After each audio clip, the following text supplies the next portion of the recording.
여야가 오는 8일 본회의에서 중대재해기업처벌법을 처리하기로 일단 합의했습니다. 하지만 여야 사이의 의견 차이가 여전히 커서 실제 처리까지는 진통이 예상됩니다. 한현희 기자가 보도합니다. 더불어민주당과 국민의힘 원내대표가 새해 들어 처음으로 얼굴을 마주했습니다. 30여 분간의 짧은 만남에서 여야는 이번 임시국회 마지막 본회의 일정을 합의했습니다. 중대재해기업처벌법, 생활물류 서비스법 등 주요 민생 법안 중에서 여야가 합의한 법안을 1월 8일 오후 2시에 본회의를 열어서 처리하기로 했습니다. 이처럼 본회의 날짜를 못 박으면서 중대재해처벌법 처리 가능성은 커졌습니다. 민주당은 이를 위해 야당과의 합의에서 최대한 성과를 내겠다는 방침입니다. 하지만 국민의힘 내부 반발도 만만치 않아 합의 자체가 낙관적이진 않습니다.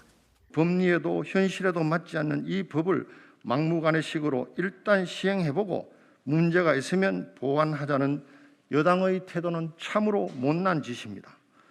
게다가 노동계도 처음부터 반발했던 정부 안에서 오히려 점점 후퇴하고 있다는 점도 논란이 되고 있습니다.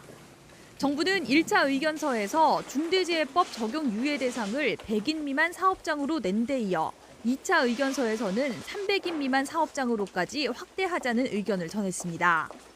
징벌적 손해배상액 역시 손해액의 3배 이상 10배 이하로 규정한 정의당안보다 후퇴한 손해액의 5배 이하로 하자는 게 정부 의견입니다. 최근 정부와 국회의 태도를 보면 약자인 노동자는 없고 강자인 재계의 민원만 보입니다. 거대 양당에 경고합니다. 중대재해 가해자인 재계를 핑계로 후퇴할 생각은 하지 마십시오.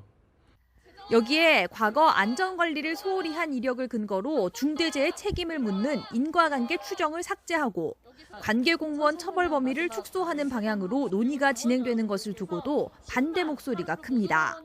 때문에 민주당과 국민의힘이 극적으로 합의해 이번 주에 중대재해기업처벌법을 처리하더라도 파장이 만만치 않을 것으로 보입니다. YTN 한현희입니다.